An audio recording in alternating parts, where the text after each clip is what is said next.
right, everybody, welcome back to another episode of Obscuracast. So today we have another really auspicious guest. We've had a couple on the show previously that have sort of been really interesting conversations, and we have another one today that's probably, I wouldn't say tops them all, but is on the same sort of tip as what we've had so far. And obviously, I'm joined by my co-conspirator and co-host, Dan O'Neill. How you doing this evening, sir? I'm doing good. How are you? I'm doing all right. Like I said, we have a really auspicious guest today. Today, we're joined by Ron James from MUFON. He's part of one of the most recognized organizations in the world when it comes to investigating UFO and UAP reports. Ron has spent years helping bring structure, credibility, and discipline to a topic that is often surrounded by speculation, lots of skepticism, and a lot of mystery. So in this conversation, we're going to dig into how MUFON investigates sightings, what makes a crash credible, and why the conversation around UAPs has changed so drastically and dramatically in the recent years. So before we get into that, we're going to obviously plug our socials. So at Obscuracast is where you can find us on pretty much every major social media platform.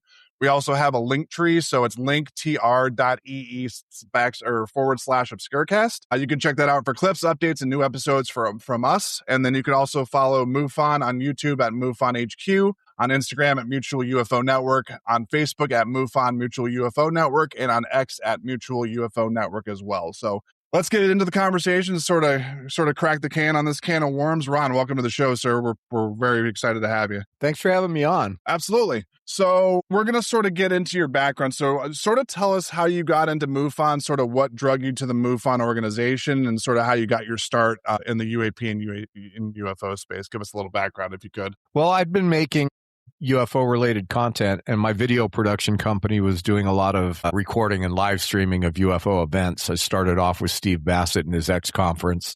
I did the citizen hearing on disclosure and things like that. Paula Harris, a well-known person in the field, actually hired me to MC one of her conferences in Laughlin, Nevada. And I was backstage with Jaime Maussan and the then director of MUFON at the time. And Jaime was live streaming the conference down to Mexico. And he was telling the director of MUFON that they should be more involved in streaming media. And I was already involved in the streaming media business, having owned a couple of online TV channels. And so I proposed to them that we would create MUFON Television. And so we made a joint venture agreement, which made us partners. And I set up MUFON Television. It's the world's largest archive of commercial-free UFO-related material. And it's subscription-based, or you get it if you join MUFON. And at that point, I was just doing MUFON Television and continuing to do my thing in the field. But when MUFON got new leadership, they invited me to take over as their media relations director, which basically it's a very fun job. I don't get paid for it, but I don't mind. I get to work behind the scenes on shows like Ancient Aliens and things like that. So it's pretty fun whenever. So the vast majority, from what Dan and I understand, is that MUFON is more or less, I think you sort of touched on it and sort of going through your background, how you got started in the organization. It's all volunteer-based and donation-based. Is that correct? It really is. And, there's thousands of members all over the world. There's only a couple of paid positions. They have the director who gets paid because that's a full-time job.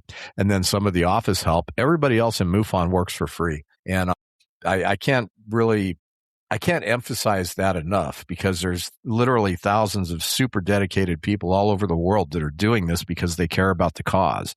And they make their own sacrifices, and they spend their own money, and they dedicate their time. And it is truly one of the outstanding organizations in the field. So I was watching, I know we're going to touch on your documentary.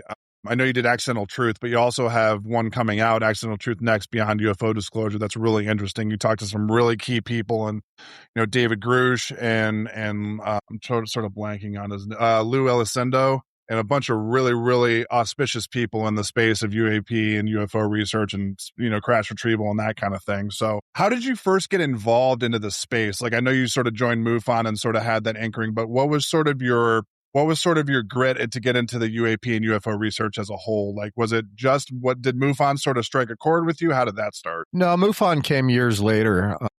I think it was back in 2006 or 7 that I met Steve Bassett. And I'd always been interested in the UFO topic. I'm interested in life after death, the nature of reality. I read a book called Seth Speaks when I was like 13. And I could tell no 13-year-old should read that book unless they want their entire reality to shift. But and that kind of set me off on hey, this life is a mystery, and I sure would like to figure some of it out. So Steve Bassett is the creator of Paradigm Research Group, the lobbying group in Washington that's been around for a long time, lobbying Congress about UFOs. And so he came through Sedona, where I was living at the time. And when he found out I had a video production company, he invited me to live stream his X conference in Washington, D.C. And so it was then that I went to Washington, D.C. to do this. I think it was 2008. And all of a sudden, I got to meet all these guys that I'd seen on television. It's like, whoa, there's Nick Pope, the rest of his soul. And there's Stanton Friedman, same thing. And George Knapp and George Norrie are there. And all these other people that I had known from the television shows and known from the books. Richard Dolan was there. All of a sudden are there. And I'm meeting them and I'm hanging out with them and I'm interviewing them. And I realized that after getting to know these people personally, that this is the biggest deception ever put forth on humanity. And these guys are the ones at the forefront trying to do something about it. And none of them were doing it for money. None of them are doing it for fame.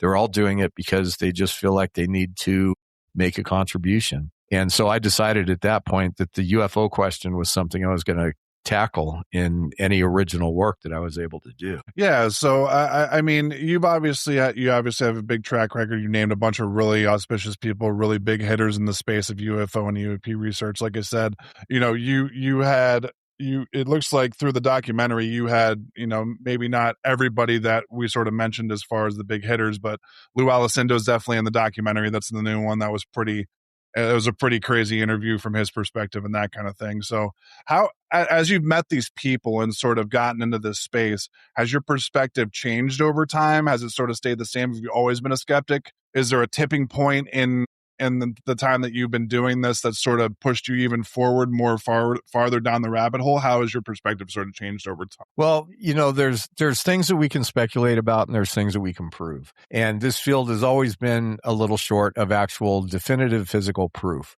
But when you put the case together and you evaluate all of the evidence as if you were sitting in front of a jury, as a matter of fact, we did that with the citizen hearing on disclosure. Steve Bassett put that together. And I videotaped it and live streamed it and produced it. And we literally ex-members of Congress in front of the whole field of people who testified to them as if it was a congressional hearing, and to get that guilty verdict of, yes, you did, this stuff exists. And it was a heck of a accomplishment at the time. It really was. And the evidence there, even though a lot of it is circumstantial, it just adds up and adds up and adds up to the point where these things that we're hearing rumors about in the mainstream, reverse engineering programs, the recovery of craft, multi-different non-human intelligence interacting with us, all of this stuff is undoubtedly comes from some level of truth. And speculation runs rampant. It's easy to get to take it and go, oh yeah, and by the way, there's all this other stuff happening. But at the very, very least, there is pretty definitive evidence that we've recovered non-human craft, that non-human intelligence has had its fingerprints on humanity from day one of our written history. And you get to a point where you just can't debate this stuff anymore. Yeah, I mean, like I said, and we sort of had a talk off air when we were originally talking with you and sort of setting things up for the episode, that there is a lot of information, I guess, that we're getting, but you guys, and you guys being MUFON and you personally, the role of MUFON is to sort of debunk not only what we're hearing from the mainstream, but also extrapolating on what we know from, firsthand accounts and that kind of thing to sort of fill the gaps. So do you sort of think that's what MUFON is responsible for? And even more so, how do you sort of see MUFON's role today? Like, what if you had to write a mission statement just off the cuff, off the top of your head, what would you say MUFON's role is? Is that did I sort of pigeonhole it to that no, idea? MUFON has a mission statement, and that is defined as the scientific exploration of UFOs for the scientific understanding of the UFO phenomenon for the betterment of humanity. And what that means is that, we go out, we actually apply a certain level of scientific rigor as best you can with a civilian organization to everything we investigate. And that includes the experiencer phenomenon. MUFON is on the cutting edge right now of getting to the bottom of what's happening to these people that say they've had encounters with non-human intelligence. And so we've got the experiencer resource team where we help people find community and analyze what has happened to them. and help them to understand. And then, of course, we're doing the cutting edge research all the way across the board.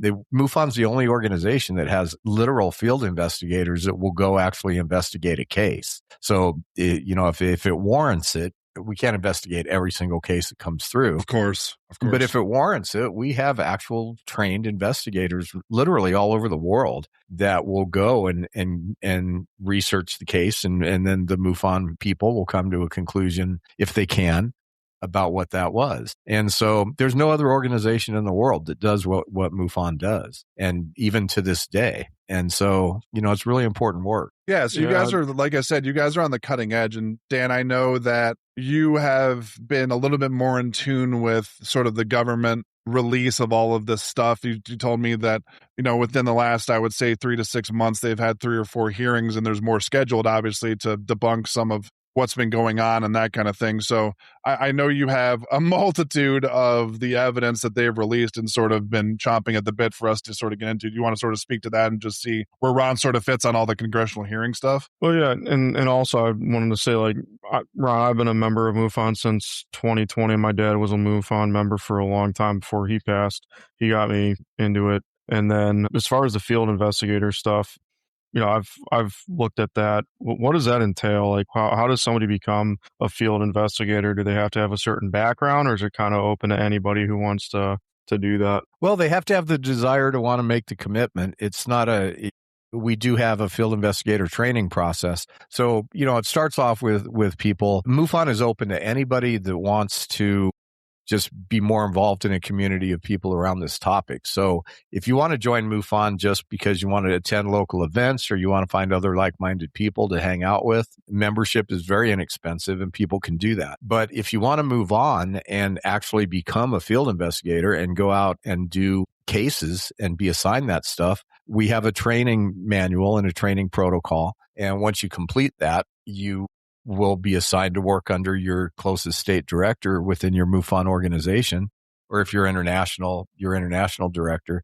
And you'll actually get to go out and meet people and take witness reports and do research and real investigations. And, it's really, there's different levels for everybody. But the field investigator it's the real deal. You get trained. MUFON got its field investigator training manual, its first iteration, from the Air Force when they finished Project Blue Book. The Air Force actually handed MUFON their training materials and said, "Here you go." And so, the same tradition of Project Blue Book, for what that's worth, lives on in the MUFON process. That's awesome.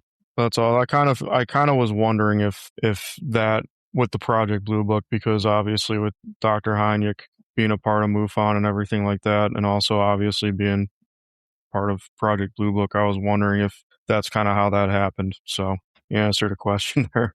Yeah. So to sort of piggyback off what Dan's talking about is there's obviously a lot of firsthand accounts that could be, they could be extrapolated and that kind of thing. So as far as credible cases, sort of piggybacking on what Dan was talking about, the field investigation stuff, what does a credible case look like to you guys? Like, how do you sort of dictate, yeah, we're going to send somebody out to this site, this is a credible source, this is a credible sighting, that kind of thing? How do you sort of dictate and sort of work through that murkiness? Yeah, well, evidence is obviously key. Some of the things that we look for is multiple eyewitnesses from different, people that don't know each other, all describing the same thing. That makes sense. And then, of course, it has to get through the filter of, because we have a way of checking flight records and aviation records. And of course, Starlink, whenever they launch a Starlink, there's, tons of reports, and it's usually just Starlink. So yeah. At the end of the day, there's the multiple witness reports, any kind of evidence, photographic or actual physical evidence in some cases. Somebody just calls up and says, "Hey, I saw a UFO." Their report is still valuable. We don't want people to think that we're going to ignore you, but we will digest that into our database and add it in. But unless there's something a little more extraordinary about the report, chances are we're not going to be able to send a full-blown investigative team to talk to you. But yeah, multiple witnesses, any kind of solid evidentiary base. It could be, we've had people that had said that a craft landed in their farm and that there was actual physical traces in their meadow, so to speak. Those are the kind of cases that we'll go for and investigate personally. And then when it comes to the experiencers, we have a lot of experiencers that report their their encounters to MUFON. And what's interesting about that is that we have an entire process of helping to evaluate their case, and when it comes to the experiencer phenomenon, these are people that don't have anybody to talk to a lot of times about any of this, and they have to deal with ridicule and the effect that these situations had on their lives. It's not an easy thing to deal with. And so we have an intake platform where we're able to actually evaluate the psychology of the experiencer. People like to say, well, these people are all crazy. What we've found is that there's some very consistent stories that will come from the genuine experiencer. And the number of people out there that just want to make up a story and say they had something happen to them is it's not a big thing. It's a tiny, tiny sliver of those who report these kind of experiences. Sure. So once we absorb somebody in through the ERT and they can become a MUFON member and they can find support groups and everything else, then depending on their case, that might get a certain amount of attention depending on what they're bringing to the table. So yeah, there's definite criteria that warrant an actual field investigation, and there's definite criteria that warrant a deeper dive into experiencer reports. So essentially, you guys are basically an open ear for pretty much anybody and everybody that has had an experience, but you also have some sort of criteria or regiment that you run them through to make sure it's a credible source. You guys don't have egg on your face, literally taking absolutely. every Tom, Dick, and Harry that has a story about one of these things. 97% of the reports that we get, we're able to actually find a logical explanation. And so, Wow. and that doesn't bother us. We're not out there to drink the Kool-Aid and 100%. come up with, trying to make people believe stuff. We're here to get to the bottom of it in a rigorous manner. And we're certainly not afraid of finding logical explanations for stuff. In fact, we're happier when we do. It's less work. That's what makes you guys so credible too, though. Honestly, like I was going to say, guys are willing to say, hey, this is not UAP. This is a plane, or this is, explainable. So, well, it's also by reputation too, is that you guys have you have a reputation that you've built out of finding these credible sources and these credible witnesses and these credible stories. You don't want to sort of backtrack and go the other way and pull it in reverse. You want to keep pushing forward. So it only makes sense for you guys to be very selective about the people that you talk to, the sites that you go to, the stories that you guys tell. It makes sense. It just makes sense from a reputation standpoint, for sure. Yeah, absolutely. And, there's a lot of groups out there all of a sudden that have popped up in this new age of UFO popularity that are trying to, telling people to report their UFOs to them. And some of them are for-profit entities that have set up to capitalize on the whole thing. So MUFON says, no matter where you decide to report your UFO sightings, please report them to MUFON as well, because we have the largest and oldest database. And when the UFO reports get diluted because they're going to 5 or 6 different groups, then there is no longer a central database to do solid analysis.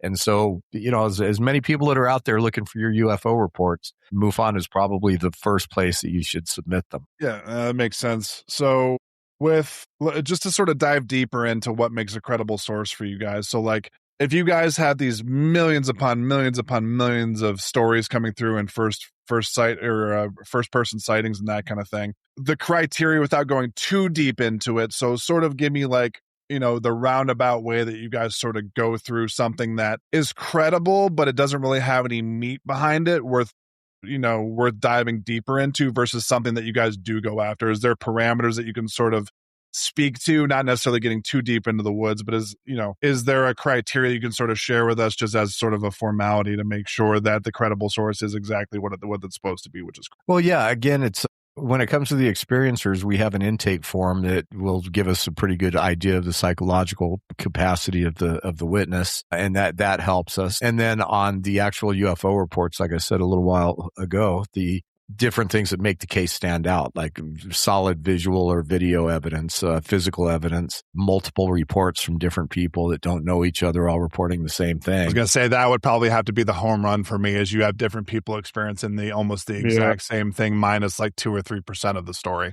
That's got to be a huge win for you guys. And then we have to have the reality of whether or not sorry, I lost my train of thought. Then we have to have the reality of whether or not the the story can be corroborated by something that we already know happened. So in other words, if somebody calls us up and says, hey, 100 people in Charlotte, North Carolina call us up and say, hey, we saw this UFO, and then we cross-reference it and the Air Force was doing exercises or Starlink was launching a satellite, no matter how many witnesses there are to that, we find the logical explanation and the whole thing gets written off as that. But we still will take the report and announce the conclusion. So sometimes no matter how much of that evidence is there, there's preceding evidence that makes it so that you can easily get to the bottom of it. But a lot of times you can't. Yeah, with the MUFON thing, as well as the information that you guys gather, I think watching the new documentary that you guys have coming out, which is obviously the Accidental Truth Next. Well, it's already out. It's already out. Okay. Yeah, it came out on June 2nd. Yeah, I know we got like a sneak peek that you had, but it actually came out on the 2nd. I do remember seeing that now in the trailer, which we're going to play for you guys so you guys can hear the audio. So you obviously talked to a bunch of heavy hitters, David Grush, you talked to Lou Alcindor, all of these people that are sort of trying to break the mold and break the barrier and all of this stuff that's going on with, and it also gets really dicey because you've had certain people within the documentary that we watched, Dan and I watched. It's these people are receiving death threats. They're receiving all sorts of this, blowback from trying to just merely tell the truth. From your guys' point of view, how do you guys sort of handle that when you're interviewing somebody? It's got to be nerve-wracking, not only for the people that are disclosing the information, but you guys putting sort of yourselves on the chopping block as well as trying to find out and pushing that narrative. So in the wake of all the public interest in disclosure, what do you think people are still missing from the interviews that you guys done? Because like I said, Dan and I both watched the documentary, so we really appreciate you giving us access to that beforehand. What do you think people are still missing that they aren't able to sort of disclose in these hearings and that kind of thing under, the threat of their careers being destroyed? There's even been like death threats and stuff. I think David Grush and like a couple people alluded to that. So how do you guys sort of navigate that? Well, it's interesting because I think that people are watching this unfold in Washington, D.C. and they're thinking, oh, this is great. We're going to get disclosure. And I am not in that camp at all. I think that in the first Accidental Truth movie, which people can see for free on YouTube right now, we illustrated the fact that what it started in 2017 is a repeat performance of stuff that we were getting back in the 50s, almost to the letter. We had the Robertson panel. We had General Samford come out for the Air Force talking about advanced technology that wasn't ours in the skies. We had Don Keogh with a military background talking about crash recovery and reverse engineering. We had Project Blue Book. All of this stuff happened a long time ago. And what we're seeing today is basically a version of that. And the end game of it back then was to discredit the whole thing. And when we have these so-called whistleblowers that are coming out, my response to that is that if you have to get what you are going to say cleared by the Department of Defense before you say it, you are not a whistleblower. You are an instrument of a narrative. Right. That's a very good point. So we have all these guys like David and Chris Mellon and Lou Elizondo. I am personally in the camp that believes that in 2017, we saw the beginning of what was going to be an organized rollout of certain information. Because at some point, we do deserve the truth. But the people that have been keeping it from us for as long as they have are in no position to tell us everything. They in some cases, they don't know the whole story. And in other cases, the things that they have done to cover this up is literally a crime against humanity. And they just can't do this in such a way that it continues to be feasible. So, yeah, we're getting an organized rollout of something. I don't believe it's going to be disclosures per se. In other words, we're not going to find the whole truth.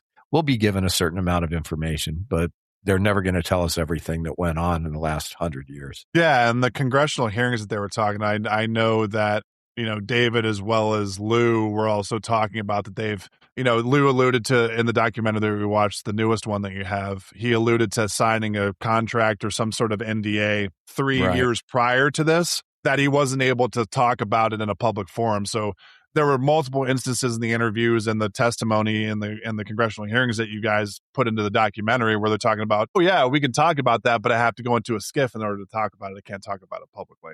So that was kind of weird where you're sort of alluding to the fact that there's more information, but there's no way to sort of get it out in a legalized fashion for everybody to understand it. So that sort of alludes to what you're talking about. That's exactly right. And and for people that are familiar with the past history, this all happened before. There was a time in the 50s when the UFO topic was just as hot as it is now. There were tons of documentaries. There were literally hundreds of books written about the topic. The whole thing swept through the culture, and then it kind of went silent for a little while, and then it resurges and it goes silent. And each time we get a little bit more towards some kind of definitive disclosure, but we never really get there. And now it's been a decade since Lou Elizondo stepped onto the stage, and we haven't really gotten anything. We've gotten these new releases from the government with these files, and they're inconclusive. A lot of them have been in the public domain already. They're not impressive, and they're certainly not the truth. It's like the people that know what's going on with this, the whole truth about the topic, and the people that are in charge of releasing certain information, I don't think they're talking to each other. Yeah, I agree with that. As far as what we saw in the documentary, like I said, you guys sort of dive into a who's who of people. You have Hynek's son, which I thought was really cool that you guys interviewed. You guys had, like said, Louis Alcindor. You had a bunch of really auspicious people, and with that said, the stuff with the title for Accidental Truth Next Beyond UFO Disclosure, the title of the newest documentary, does that sort of reflect a larger truth about UFO information when it enters the public spheres? Because there was a couple instances. The only reason I asked that is there was a couple instances where you guys sort of touched on the fact that there was a little bit of a slip up. Like I distinctly remember one from Lou talking about something to the effect of essentially that there was evidence of UFO crash retrieval, but he couldn't talk about it. Like he sort of slipped up. Can you sort of allude to like what that means for you guys? Like, is that sort of like a aha moment where it wasn't supposed to come out, but the evidence is so damning? Does that sort of like become like a needle in the haystack for you guys when you're talking about UFO retrieval, where somebody that auspicious sort of not necessarily slips up, but gives you more information than they were readily available to give you in the first place? Is that sort of a huge win for you guys? Well, that's where the film got the series got its name, the Accidental Truth stuff. Yeah, because in the beginning of the very first Accidental Truth movie, we define it roughly as an accidental truth is what happens when somebody says or does something that reveals information they didn't want. It's like almost like they're up against a wall, so they have no recourse but to give you some form of information, some form of truth. Yeah, and I have to admit, I've done what I can in these interviews to kind of put these guys in a corner and get them to do that, and that doesn't earn you a lot of repeat performances. I'm sure that after this new movie, there's some people that are never going to talk to me again.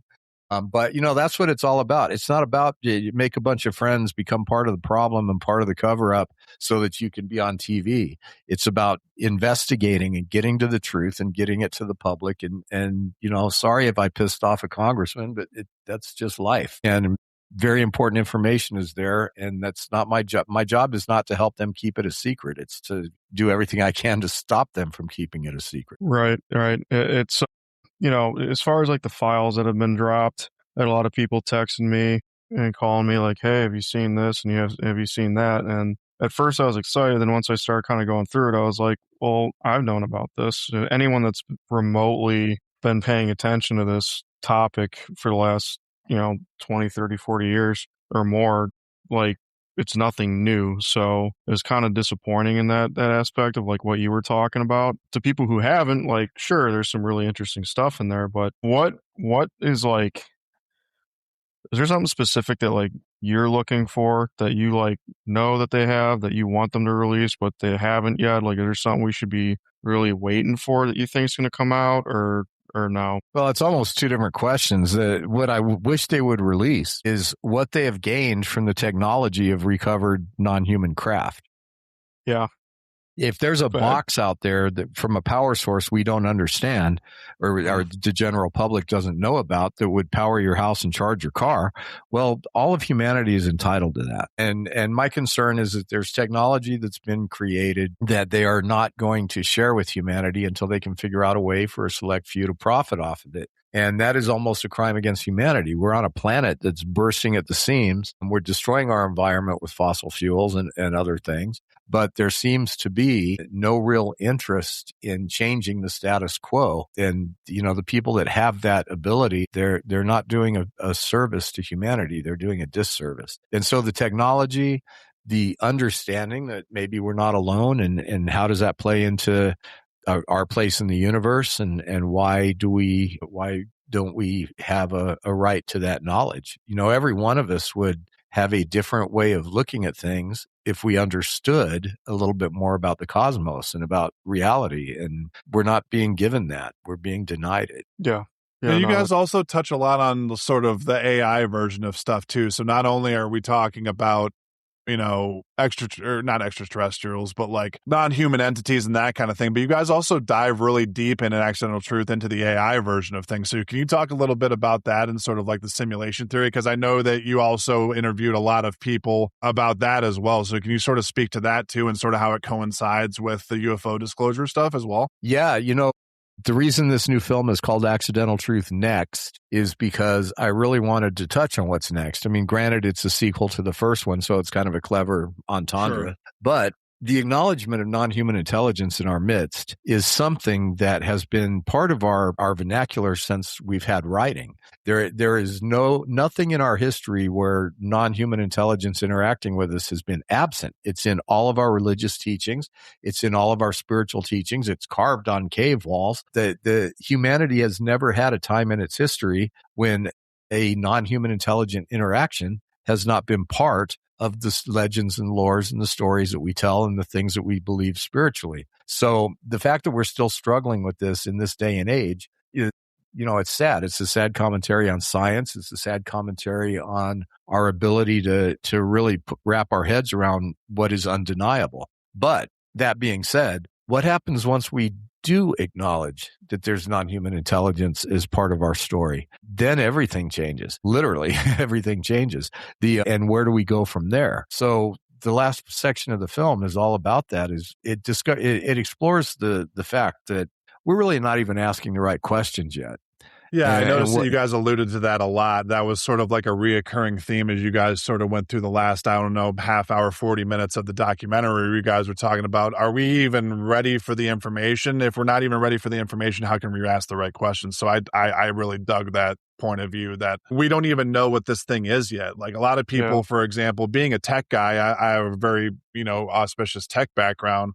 I've been in tech for a long time, and a lot of people think that, we're going to have a natural disaster that ends the world. All three of us, I think, can sort of agree that it might not be something that is out of our control. It might be the complete opposite. It's something that we're creating and delving into right now that we don't fully understand that's going to end things for us. And maybe that's the whole idea, is because, you have the stuff about, there's been 6 iterations of Earth and that kind of thing. And we've sort of died out and reformed into a new species and all that kind of, not necessarily hoax stuff, but it's stuff that we don't necessarily know all the information about. And like I said, we could be creating something in AI right now that's going to destroy us just because we're no longer needed. We're, as you guys said in the film, we become redundant as human beings and we're no longer needed. And we've sort of played our role. And things sort of go off from there. So how do you sort of feel about that? I know that's a lot of information to digest for a question. Well, yeah, I mean, the existence of non-human intelligence makes us, disclosure is not the end of this story. It's the beginning of a whole new story that is way more exciting and intense and actually scary at the same time. So we have to look at this stuff. I mean, what is the true nature of our reality? People like Rizwan Burke, who are in my movie, they bring up very valid arguments for simulation theory and for consciousness being fundamental. And if you accept those things, then that opens up a whole new avenue of explanations for some of this stuff. And then what is artificial intelligence? Could it be that it's the predominant life form in the universe and that we're just beginning to understand the extent of it? We just don't know, but we need to be prepared. And Earth is not a safe place to be. The surface of this planet has and will be ravaged by civilization-ending catastrophes. It will happen. And so if we want to survive, we have to either get inside the planet, which I believe there may be past civilizations that did just that, or we need to get off the planet. But, it might be 100 years, it might be 1,000 years, it might be 1,000,000 years. But at some point, some cataclysm is going to occur on this planet, be it an asteroid hit, a solar flare, something geological is going to happen. And so humanity has to be aware of the fact that our time here is finite, and that if we're going to evolve and survive as a species, we really have to change a lot of what we're doing. And so these are all the questions that we should be asking. What is the nature of reality? What is the meaning of my place here? And, it gets very, very deep and very, very existential when you start looking at what we're uncovering, what we're discovering. The UAP phenomenon is leading us to a whole new level of understanding. Yeah, I mean, you talked about religious stuff. We've talked about religious stuff on the podcast before about how it sort of all ties in and could be one and the same, where we're talking about non-human entities and that kind of thing. And that's exactly sort of what we're talking about with religion in the first place. You can stare at any religion and sort of say, these beings sort of are living in a realm of their own, and coming from the UAP, UFO, non-human entity side of things with what MUFON handles and that kind of thing, and alien encounters and everything else.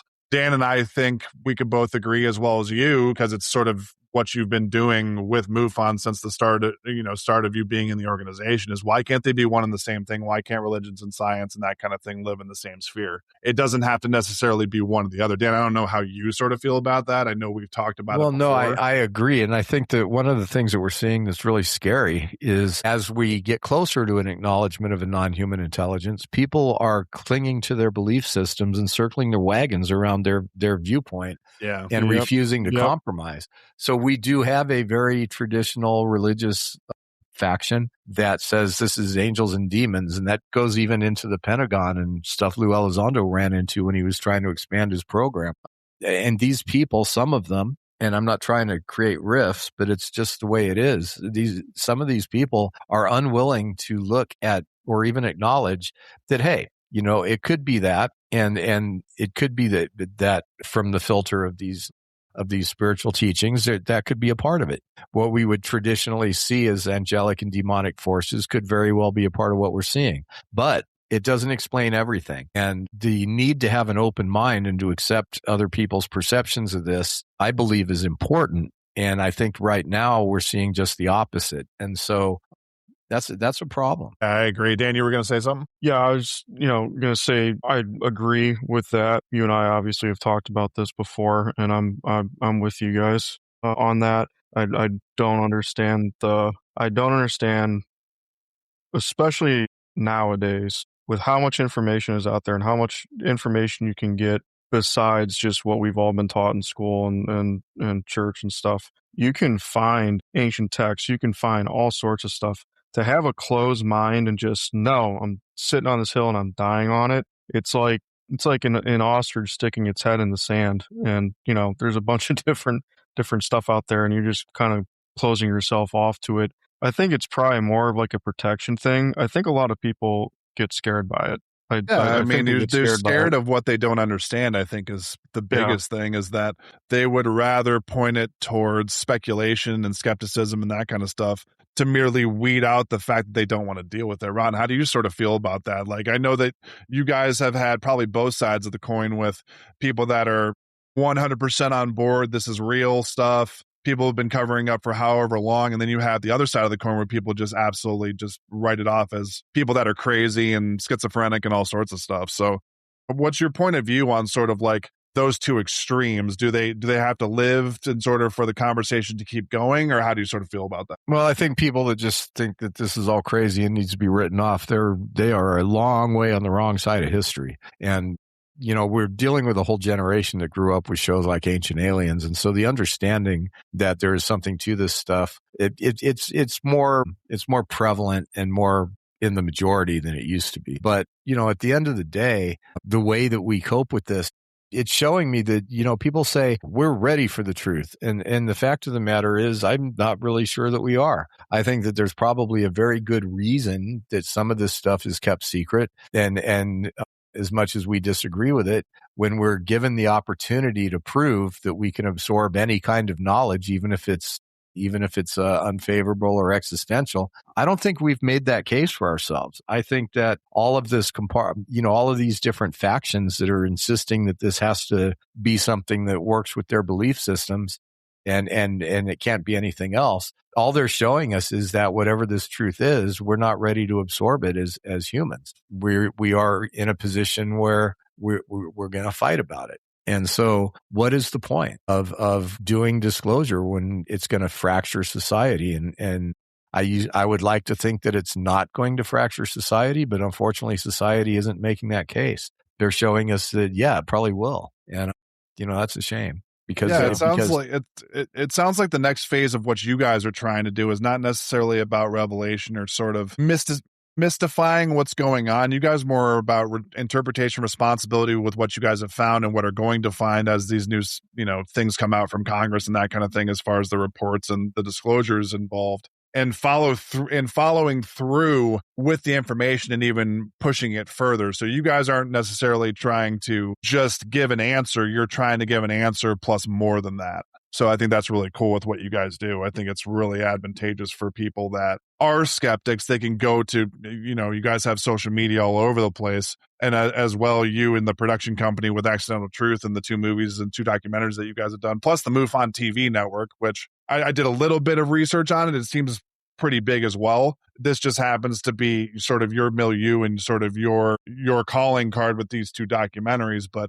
this isn't the only thing that you guys have available to the public. There's multitudes of documentaries, interviews, and stuff like that, which I think is really cool. Because there's over 600 pieces of content on MUFON television that you won't find anywhere else. Yeah, I saw that as well. And I also saw that with the information you guys have on just the website, just for MUFON itself, you guys have like something, I think you guys alluded to it in the documentary, the newest one that came out on the 2nd, something like 1.2 or 1.3 million pieces of evidence that you guys have just available on the website. Is that correct? Is that about ballpark? Yeah, I think we've got over 150,000 actual cases, and then all of them are broken down into specific things, everything from videos to case reports to all that stuff. Yeah, I think that's really cool. Dan, you sounded like you were going to say something earlier. Yeah, it's as far as the ancient alien theory, there's so much stuff as far as like religious texts, and also not just texts, but actual places. Like we can talk about the pyramids of Giza. We can talk about, Machu Picchu and the pyramids over there. Like, does all of it fit into a puzzle, or like, it's a good question. How do we make sense of it? Well, it points to the idea that humanity did not evolve completely on our own. There seems to be a lot of evidence for that coming from different places. So, that definitely supports the idea that there's non-human intelligent fingerprints on our evolution going, way back to the beginning. So that's always something that is interesting to look at. The whole idea of ancient civilizations on the planet, look what they're discovering with the pyramids now. They're finding that there's all kinds of stuff to that we didn't know before. But then the question, you guys, is what do you mean we didn't know that? Why can we not go under the foot of the Sphinx and see if the Hall of Records is really there? Why can we not figure out what's under the pyramids? I mean, we've got the ground penetrating. They try shutting that down. Like, who's the head Egyptologist there? What's his name? He was on Rogan. I can't remember his name, but I mean, that guy has been an instrument. Yeah, he's an instrument of deception. Yeah. But, just what I've seen with the interview that Dan's talking about with Rogan, it was like Rogan's just sort of sitting there, and not everybody's a Rogan fan. I know at least Dan and I are. He's sort of sitting there and just sort of awestruck that this guy's just not giving any content, no answers. He's just sort of running around the issue and the topic in general and saying like, oh, I found this. Oh, where's the evidence that you found it? I can't give that to you. So like, what are we talking about then? You're just talking out the side of your mouth for no reason. It's insane. Yeah. Well, there's a lot of that going around. Yeah. Yeah. I think he's trying to argue against like the ground penetrating radar where they that technology absolutely does not prove anything. Unfortunately, the technology is questionable, but at the end of the day, there's something going on under the pyramids. Even some of the latest research is saying that there's a network of tunnels under there. And that is with better technology. So, we still don't have a clue in the mainstream science what those pyramids were for. And this whole idea that they were some kind of power plant, some sort of energy that is actually gaining traction. And so it's going to be interesting to see what happens. But again, it's just like with anything else. There's certain people that control the information, and they are going to decide what we're told and what we're not told. And unfortunately, there's just not much we can do about it, except do independent investigation and try to bring stuff to the public in a way that sidesteps this really treacherous secrecy. Yeah, Dan, you alluded, I think we did an episode on the pyramids too, where you were talking about the labyrinth, which is sort of what Ron's alluding to as far as the network of tunnels and that kind of stuff. And then you also alluded to the fact that, at least to this date, Ron, I don't know if you have any further information on this or whether this is true or not. Well, Dan, I think, alluded to in the pyramid episode that we did, that they've never found a sarcophagus inside the pyramids, that they weren't burial chambers. And that's kind of interesting too. They didn't find a body. That's what I mean. Yeah. Well, I'm working with somebody named J.J. Hurtak and his wife Desiree, and they went and did some of the very early explorations of the pyramids. They are actually the ones that found the tomb of Osiris. So, wow, that is what they will tell you. So the history of the pyramids, we just don't know, and somebody knows. It's like the people in Egypt that have been taking and keeping this a secret. They have knowledge. I don't know if that knowledge is them that have figured stuff out, or if other people that are much more clandestine have figured stuff out and just inserted these people to cover it up, but they don't really for sure know everything they're covering up. We don't know, but the pyramids, Antarctica, there's all kinds of onions Antarctica's we need to another be one. peeling. Antarctica's another one. Yeah. Have you? How much have you dived into that? Because that's really crazy too. Enough to know that there's something going on in Antarctica that they don't want us to know. And my guess is that there's remnants of an ancient civilization there, or even a still existing civilization. Yeah, there's been questions that that's where Atlantis is. Apparently, it's under the ice. Something to that effect is what I've heard. Whatever it is, it's way more than they're telling us. And I believe that what we find in Antarctica would give us some answers that we desperately need. But again, you can't just go down there. Yeah, right. Well, it's funny. Isn't there like 127 countries that signed a treaty saying that like no one's allowed on there, or something like something crazy? Well, there was some kind of like military operation where it's a no-fly zone or something like that now. Where like there's all of those things. You can't even fly over the Antarctic Circle anymore because you can't do it. There's no rhyme or reason. There's no public disclosed reason why you can't do it. You just can't do it. It's like the stuff that we talked about. I think it was in China, Dan, we were talking about the pyramids of the hills or whatever, where they just sort of planted artificial trees out of nowhere, and now nobody's able to go up on those hills anymore, or the mountains or the pyramids that are there, just because they're not supposed to be up there anymore. It's kind of wild. Like, people just sort of take this as gospel and don't ask the questions. And I think that's just sort of rounding back to sort of the UAP conversation and stuff that MUFON does. You guys are trying to sort of break that mold, is figure out what's the reasoning behind why I can't go here. Oh, you can't go there, but why? Exactly. Yeah. So with the UAP conversation, with all this stuff coming out, with the disclosures and stuff, with Congress and all that kind of stuff that's come out in probably the past year or so, I would say has been sort of the meat and cheese of what's come out. I don't know how you feel about that, but how is that public conversation from your guys and the testimonials and stuff you guys both post and pre-Congress coming out with all this information and the disclosure stuff, how has that public conversation sort of changed with the people that you've talked to? Well, there's a lot more acceptance of the phenomenon, but at the end of the day, the public is pretty much swallowing hook, line, and sinker the narrative that they want to put out. When I see people that are insiders in the UFO field hailing the so-called new age of transparency that we're supposed to be seeing right now, I'm just shaking my head. It's like, there's a certain amount of people that are going to drink the Kool-Aid. There's a certain amount of people that shouldn't be drinking the Kool-Aid, because we should all know better. We should all understand what we're seeing. But then the problem is that a lot of people have found a very comfortable position within the secrecy. As soon as you are saying things, and I'm talking about people that are on news shows, I'm talking about other filmmakers, I'm talking about people that go in and they have the audience, and they say something like, well, I was told this, but I can't share it. Well, guess what? You are no longer going after the truth for the benefit of humanity. You are keeping the secrets for your own benefit. either to satisfy your own curiosity or because you're getting the limelight.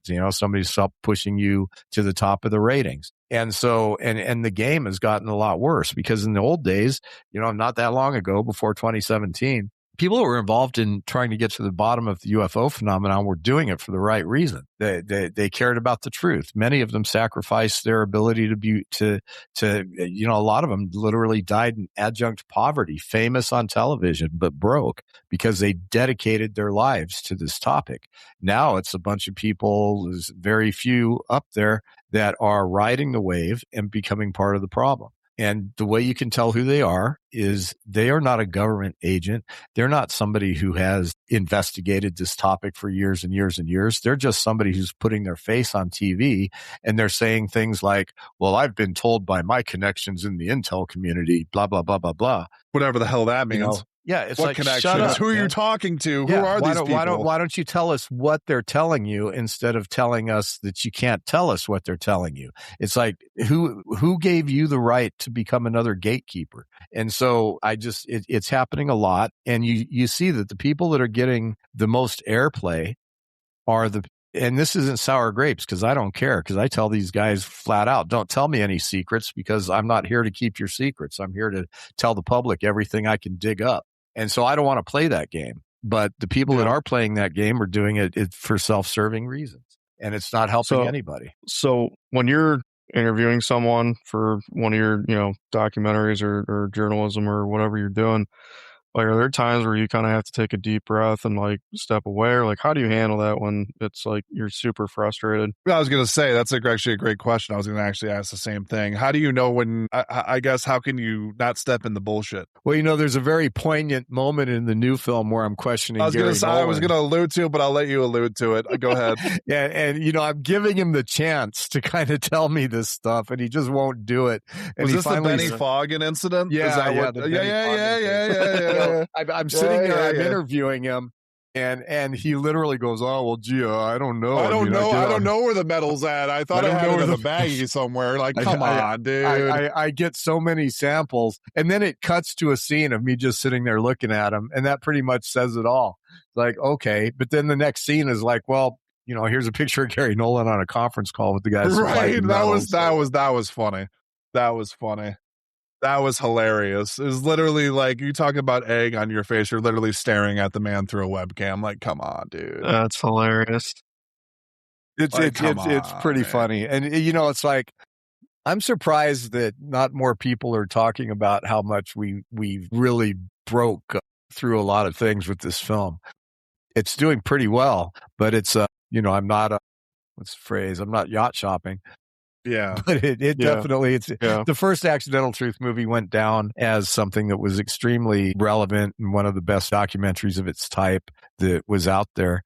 And this one is it's already getting that. It's an underground hit already, but I'd like to see it get more into the mainstream. Well, it got mentioned in one of the hearings, didn't it? The original Accidental Truth, Tim Burchett actually. I was going to say he seems like a really interesting guy. Like his conversations with you have to have been. I mean, you guys can only show so much as far as the interviews because you got to sort of consolidate it, make it digestible in the documentaries and stuff like that people are watching. But conversations with him, to be specific, must have been incredible. He just seems like a really down to earth guy. He seems like he genuinely cares. Yeah, that's what I was going to say too, is he just seems very genuine. Yeah, but you know what's happened, and it's kind of a shame, is that when this all first started, what people don't understand is that just because you get elected to Congress doesn't mean you have any kind of security clearance. So a guy who knows, like Lou Elizondo could walk into Tim Burchett's office back in the beginning, and he could tell him all kinds of stuff. But then there's things that he just can't tell him because Burchett's not cleared to hear it. And so what happens with that is that you have all these government people coming through, but the actual members of Congress, that they can't talk to them, even in a skiff. They can't take them into a skiff and tell them stuff that is classified that they don't, A, have a need to know, and B, have the right level of clearance. So you have that coming up.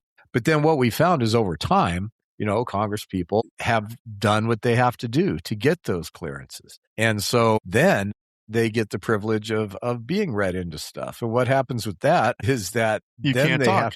Yeah. So in the beginning, it was like, we're going to get to the bottom of this. The American people deserve the truth.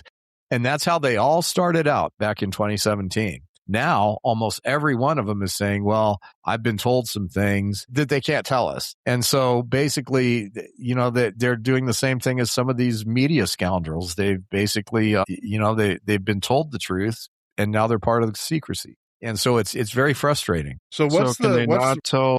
Go ahead, Dan. Go ahead. Can they not tell the truth because they're afraid of going to jail, or because they're afraid of being killed? I probably would. I mean, I can Well, just because they've been read into classified information and they can't share it. It's how they get you. As soon as you, I call it the devil's deal, man. As soon as you are a guy that sits in the room and they say, look, I'm going to share some information with you, but you can't disseminate it.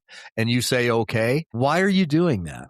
You're doing it for your own personal gratification. You're doing it for your own personal curiosity. And some people are doing it just because they want to be in the narrative. So now they can go on News Nation and say, well, I've been told some things that I can't share. And then all of a sudden they're part of they're like one of the people that we're going to go to for information because maybe they'll tell us what they know. And it's like, it's a terrible trade. And I never made that deal. Every single time. And it has happened when I've been told or shown something with the predicate that I can't release information. My response is always 100% of the time, I'm not going to carry the burden of your secret. I'm just not going to do it. Right. Because I don't want to have to be one of those people that's walking around knowing things that could change the course of humanity and knowing that if I open my mouth, I could face ruin. So I would rather... Everything I've dug up and delivered in my documentaries, I've gotten that information fair and square. And it hasn't been because somebody, I didn't betray any confidences, because when people tried to get me into a confidence, I would say, no, I don't care. I'm not interested in being a secret keeper. There's too many things that the public. Yeah, you don't want to necessarily be looking over your shoulder for something that, you can go through all the legality and that kind of stuff. But again, with what people have disclosed in the government and things like that, do you guys ever sort of, I guess, is there ever sort of a time, or has there been a time with what you guys have uncovered or the information that has sort of been leaked to you or that kind of thing, where you've also almost been hesitant to sort of delve into it deeper? Or is that just not in your guys' DNA? I think it's a fair question, just being that there are people that don't disclose everything. Like I said, like we were talking about the government and the whistleblowers and congressional hearings and all that stuff, with the impact it's had with just what they've shared. Has there ever been a time where you or one of your colleagues or something like that has found something or uncovered something or gotten more information about something where you're like, this could be really dicey and we got to be really careful about how we approach this? Well, I mean, there are certain cases where, we have to protect people that could be hurt by their information becoming public. We vigorously protect the experiencer people that, we don't share the information they provide. I was going to say, is it anonymity for the most part? Oh, yeah. You have to. Yeah, because if people can't trust you, then they can't come forward. That makes sense. And then, okay, so my next film that's going to be coming out, just one of the first people you guys are going to hear this. It is about the legacy UFO programs. And, everybody's talking about this. Well, legacy programs. It sounds great, but what the heck does it mean? And so MUFON has files of very detailed case reports with very credible witnesses and their names and their military and civilian rankings and who they were, talking about very specific cases. And so we're about to deliver a film that outlines 26 reported cases of crash retrievals. And their names and all the information is disclosed in that? Well, we got to be very careful about that. Oh, of course. No, Dan, what was the documentary that we saw that was you said it was like 20, or is this the same thing that Ron's talking about? Remember we watched that documentary that you showed me? It was about the UAP UFO stuff, but there were like 20 senators or something that came forward about it. Do you remember what I'm talking about? It was an Amazon documentary or something like that. I don't remember exactly what it was called. Maybe it was a different topic. Yeah, it was something like that, where there were these people that came forward about all this stuff, and they were on it could have ruined their career and all that kind of stuff. So maybe that's what you're talking about, Ron. I'm not sure. Well, you're probably talking about age of disclosure. Yes. Yeah, that's what I'm talking about. But like I said, you have these people putting their reputations on the line, and they're not even giving the whole truth, I think, is the craziest part. Yeah, some of the politicians and people in that film have since kind of thrown the film under the bus just because there's too much risk involved in what they have shared. So, at the end of the day, it's that, that film, it made a huge contribution. But I told Dan Farah when I first met him, while that film was still in the works, that you can't make a film about disclosure using those people because they're never going to tell us the whole truth. Yeah. And that is exactly as it turned out. It's almost like, let's go into the pack of wolves and get them to tell us about why the chickens are safe. So it was an important film. It made some splash, but it only goes and serves to protect the controlled narrative. Yeah, for sure. So I know that we talked about, you have a lot of really big hitters as far as people coming forward and doing interviews with you in the two documentaries that you've been responsible with the UFO and UAP stuff. Is that sort of bridging the gap for more people to come forward? Have you guys seen an influx of information or stuff coming out since you guys have put out these documentaries and since you've been a part of MUFON? Are there more people that are just sort of is it sort of opening the floodgates for other people to come forward, I guess is the general question? Well, unfortunately, I don't think so. And the reason is that, in the film, I talked to Senator Kirsten Gillibrand, and she talks about whistleblowers being safe. And so I remember it was right after the second hearing with John Kozlowski from Arrow, and it was literally in the hearing room. And I said, really, Kirsten, do me a favor. And I put the camera right in front of her and I said, Tell the whistleblowers they're okay. And so she goes on camera right to the camera and says, whistleblowers are safe. I can guarantee that. But then the very next scene is almost like an uneasiness when she said that, though. It's like, now I feel less safe. Yeah. And the very next scene in the film is a whistleblower that had his life destroyed just for. Yeah, it was that young man. I can't remember his name. It was a young man Dylan that was Borland. like, I'm like, yeah, like I got like 4 weeks left of unemployment and I'm not working right now, but this is important. Lost his clearances. I mean, so the point is the whistleblowers are not safe right now. I hate to be the one to say that, but they're not. They just don't. Arrow is, supposed to be a place where you could go as a potential whistleblower and you will be ushered into the system and given the protections that you need. But what I've found, and it is my opinion, is that Arrow is more of a clearinghouse for identifying the whistleblowers. Yep. So that the darker groups can go after them. Yeah. And that's why we have a certain number of missing scientists that I believe are connected, not all of them, but some. And one of the things that they're going to find, and this is a prediction, is that some of the ones that have the most egregious stories about what happened to them, disappearing and being found with a gun months later, it's going to be found out that these people were exploring becoming a whistleblower and telling what they knew.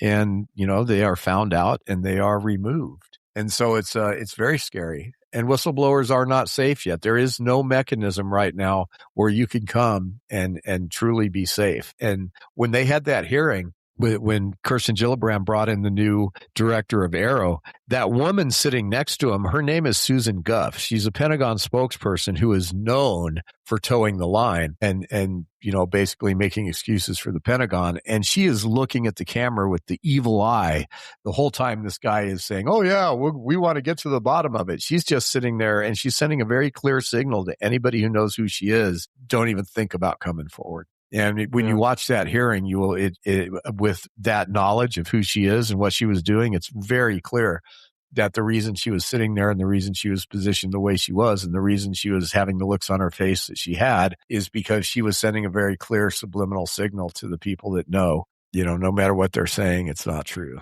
Don't even. Yeah. The stuff with the outstanding stuff, as far as like your stuff with Arrow and that kind of thing, is being still outstanding and that kind of stuff. Like, why are you sort of elongating the time? Like, there's got to be some kind of back end agenda or something like that. Like, when stuff like that happens, when you're trying to get information and it's information that should be readily available and they're just procrastinating and sort of drawing it out, you sort of tell the truth without having to open your mouth. I mean, correct me if I'm wrong. That's sort of that's what how I think about it. Is. Yeah. Like, you're not saying anything, but that even says more than if you were to just come out with the truth in the first place. Yeah, exactly. The whole situation is just getting worse and worse. And at the time when we needed to get better. So the whistleblowers are not safe. Disclosure that we're seeing it right now in the way it's being framed, in my opinion, is just a repeat performance of nonsense we've already been fed. This group of people has no interest in revealing the entire truth about all of this to any of us. It's been a conspiracy that started with the churches and has ended with shadow government so deep that even presidents can't get to the information. So the idea that this government process is going to lead us towards a whole new understanding is highly unlikely. It's going to lead us to a controlled narrative that is being floated for nefarious reasons. So I mean, they're just necessary. I mean, honestly, they're doing the exact same thing that they were doing before the information became public. They're just doing it in a little bit more of a filtered way. So they're still doing the exact same thing from the point of view as we want the whole story. Why are you spoon feeding us pieces of information? Just give us the information. If it's true, what's the hurt in telling us everything? That's not how government works. But that's what I'm saying, is that's the huge problem, is that you have guys like Ron and people that are involved in MUFON trying to get to the bottom of this stuff, putting their lives and reputations on the line. The information is there. Why can't we just have the damn information? But on the other side of the coin, you could make the argument that we're not ready for it, or whatever the case is, whatever slapstick like excuse they want to put on the fact that they're not doing it. It doesn't really make sense to me. So it's just kind of weird. I think the excuse that people aren't ready for it, I think that's a cop-out. I think that's a crock of shit. I think that's a cop-out. I think the big one is money. I think it comes down to money. Well, it's also reputation, too, because there's been a lot of people that have staked their reputation on all this stuff. No, Ron, exactly what you just said. Yes. Money and control, for sure. I think that's probably the entire infrastructure that governs this planet would collapse if all of a sudden we didn't need to rely on things that cost money to supply us with energy. At the end of the day, energy runs the planet, and the people that run energy run the planet. And so if there was a technology that would free us from that, to where every one of us could get access to free energy. That's where Nikola Tesla got into problems. I was just about to say, that's Nikola Tesla. He figured it out, and then all his funding got taken away. Well, it's a known fact that J.P. Morgan at the time basically told Tesla, if I can't put a meter on it, I'm not interested in funding it. And that's why we had Edison's way of doing electricity, and Tesla was basically, mowed under, was because his type of energy, if he would have perfected the technology, would have been something everybody could access. And they can't have that. They just can't have that. No. The people in power, unfortunately, there's two problems. One is that in order to ascend the power hierarchy on our planet, and Thomas Jane is really good of explaining this in the film, the people that will do the things that it takes to get to become a head of state or to become a CEO, they are people that largely have psychopathic and sociopathic tendencies. They don't see our world and humanity the same way that people that don't have those tendencies see them. And people that are not psychopathic, they are the kind that they grow, they live their lives in a normal way, and they have compassion, and they have understanding, and they have morals. But the psychopathic and sociopathic minds do not have that stuff. And because they don't have those kind of governing forces, they are able to do whatever it takes to get to the positions of power.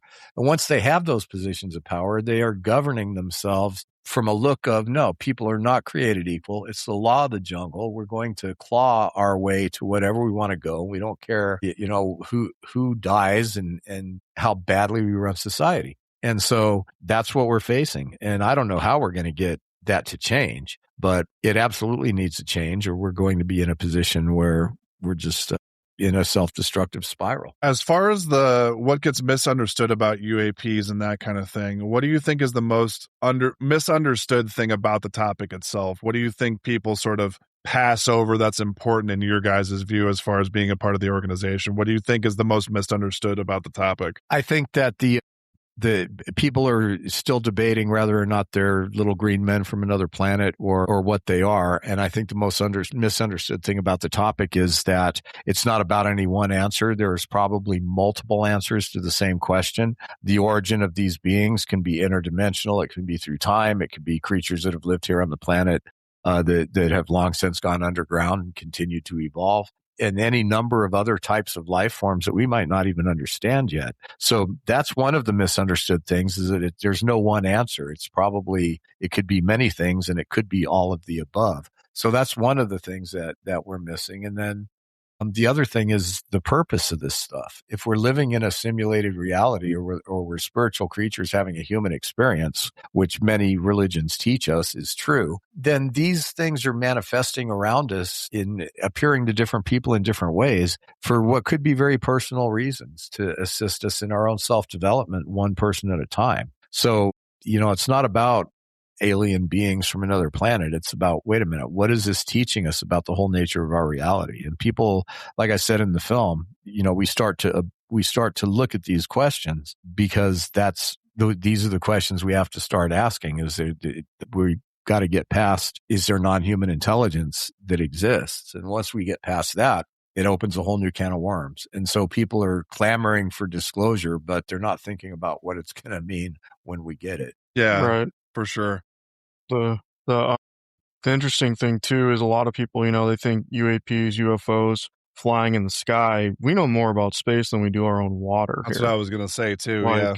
We've had a huge conversation about that, as maybe what, we think of space as the final frontier. What if it's just under the waves? Like we know so much more about space because we're able to go up there and that kind of thing. Under the water, it seems like we know little to nothing in the grand scheme of things about what's going underneath the water as well. So, do you think they've done more research on that, Ron, and they don't tell us, or no? Yeah, absolutely. I mean, we've got Admiral Gallaudet coming forward. If anybody knows about what's going on under the oceans, it's got to be him. I mean, he's the world's leading oceanographer. He was a rear admiral in the Navy, and he's talking about this stuff.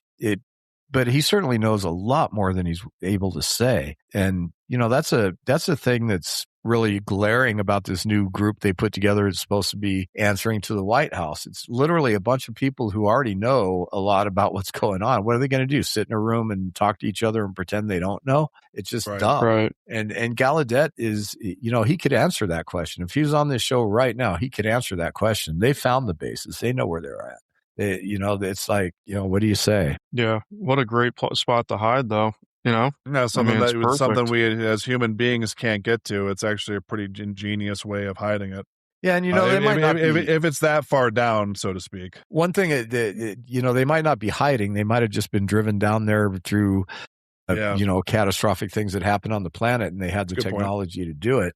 But the other side of it is, and this is a perfect example, if it were revealed that there was remnants of a past civilization, maybe they weren't even fully human or not human at all, but they had advanced technology and they were here on the planet and they've been living side by side with us the whole time, our initial instinct to that would be, we have to kill them all.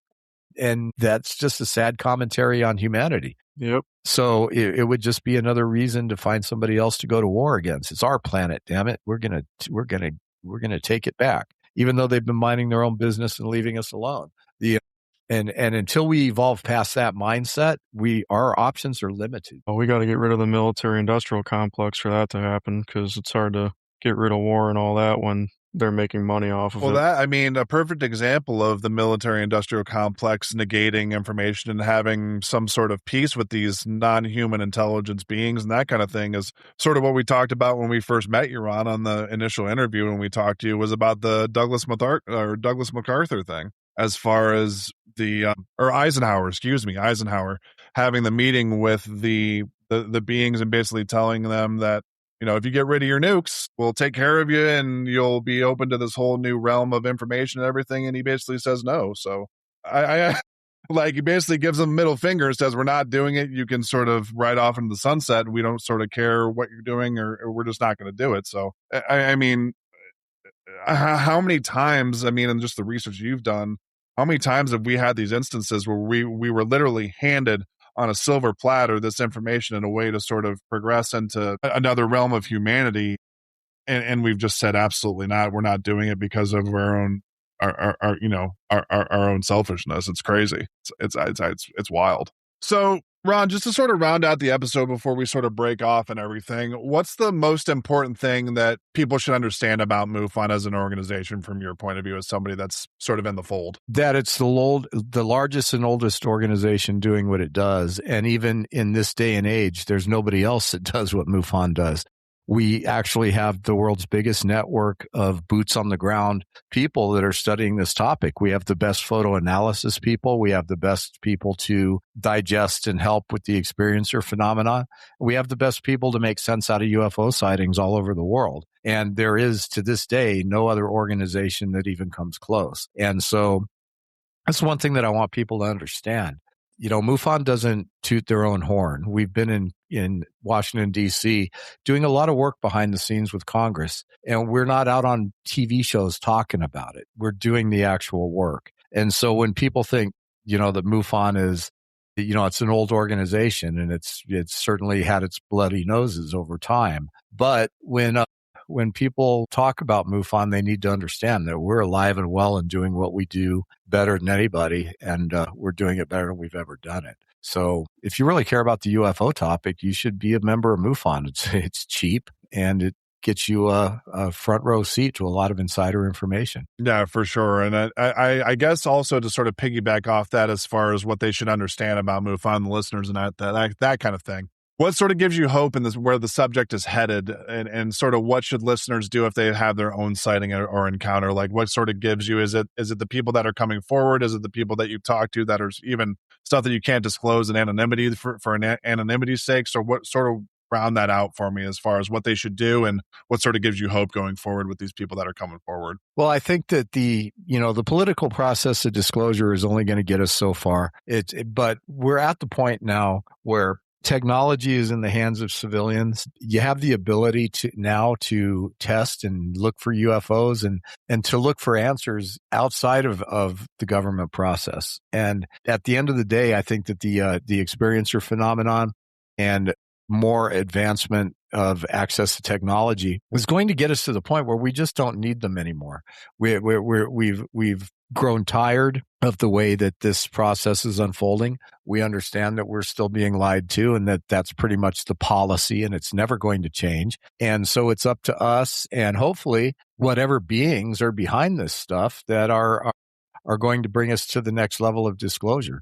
You know, at the end of the day, we're forgetting that as much as we want to resent the people that are maintaining secrecy, they might be maintaining the secrecy because the true beings behind this have insisted that the secrecy be maintained. So, you know, there could be a whole process of acclimating humanity that is not being run by humans, and we just don't know. So before we paint everybody into a box and call them evil for being such secret keepers and depriving humanity, we do need to give them the benefit of the doubt as well, that maybe they're doing it for the right reasons, or maybe they're doing it because they don't have a choice. Yeah, that completely makes sense. I mean, like we talked about, these people have had death threats put against them. They've lost their reputations over this, and they're still willing to come out and say and raise their hand that not everything is what it seems, and I have some of the information to make everything that you've been hearing plausible, and some of it is true.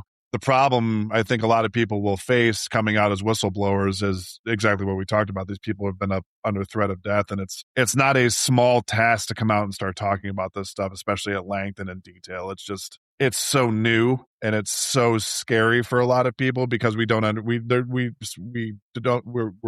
vastly and horrendously scared of stuff we don't understand. And this is a big can of worms that a lot of people are starting to open now. And you guys being the organization that you are, being so heavily involved in all the hearings and stuff that's coming out, you guys are on the forefront. And I think that's really cool. Dan, I don't know how you feel about that as we sort of round things out, but as you know, Dan's a member. I've obviously thought about becoming a member. I just haven't delved into it yet. But with everything coming out, you guys are undeniably on the forefront of what's going on and trying to get to the truth and bury everything else, which I think is really cool. Yeah, no, I listen, Ron. I have a lot of respect for you and a lot of respect for MUFON and what you guys do. The amount of time and effort and dedication, and also the sacrifices that you and everyone in your organization does. You know, you sacrifice a lot of time that you could be doing other things with, but everyone has a goal, and it's not to, you know, like you said, you're not shopping for yachts. You're actually trying to really bring forth true disclosure and information for the betterment of humanity. So a lot of respect for you. Yeah, you and, definitely get the kudos. MUFON. You guys definitely get your flowers from the two of us. That's for damn sure. Well, that's awesome. At the end of the day, we're just people trying to get the truth out, and very, very without fanfare. And I think that the field needs more of that, and it needs less of the pomp and circumstance that it's evolving into. So it's going to be interesting to see how it unfolds.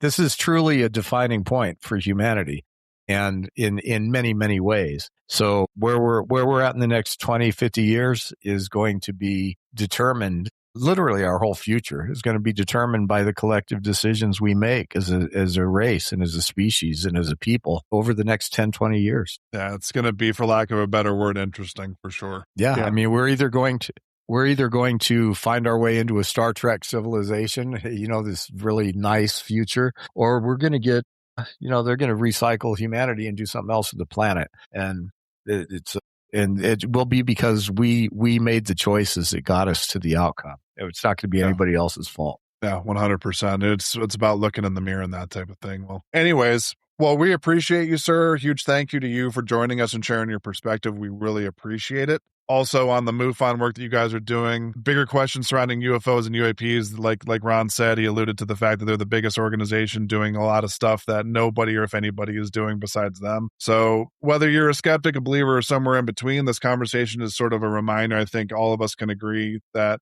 the subject deserves a lot more serious attention, a lot more careful investigation, and just honest curiosity. Like I said, these guys at MUFON and Ron and to be specific, are not doing this for the fanfare. They're not doing it for any other reason other than the fact that they're just trying to get to the truth and giving everybody their fair shake at what's actually going on and that type of thing. So, like I said, we applaud you, sir.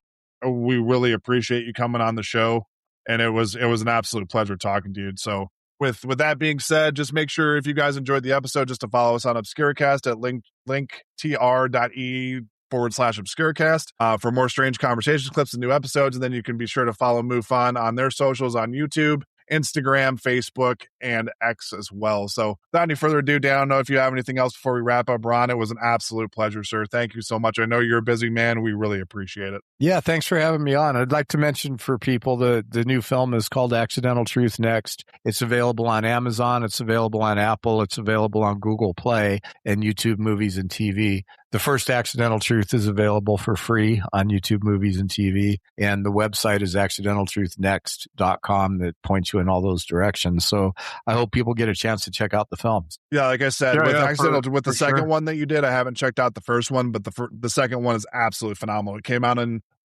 the second, so it was unbelievable. Just because it tackles so many different things. Like if you're just looking for UAP stuff, if you're looking for simulation theory stuff, you're looking at how the two tie together. It was really cool. It was really, really, really good. So, but yeah, without any further ado, as we wrap up, again, Ron, we really appreciate it, and we will see you guys on the next episode. Thanks for listening, guys. Thanks a lot. See you.